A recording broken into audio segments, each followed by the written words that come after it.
Hi, it's Cindy Squirrel here. Oh, it's rhubarb season. Our first forage.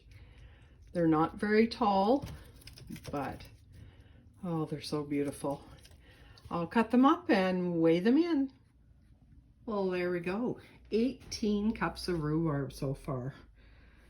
Oh, I put them in 2 cups bag because that is what my sour cream rhubarb with crumble top pie recipe calls for, or my rhubarb coffee cake, the tried and true recipe. If you want those recipes, they're back in my playlist somewhere under baking.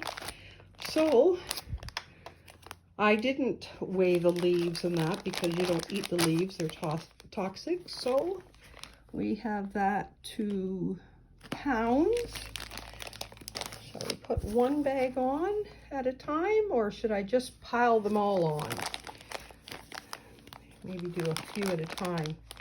So 2 bags is just over 1 pound.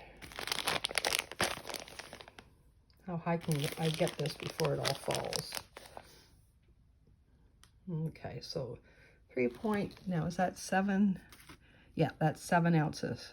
So 3 pounds, 7 ounces. So that's those ones. And we'll pile those ones on. And this is only the beginning for my rhubarb. So this is 2 pounds, 13 ounces. And there is 9 empty bags. So I'm gonna deduct 2.6 ounces off my total weight. Yay, I finally have to get to harvest something. So I'll deduct that off my total weight. Love you all.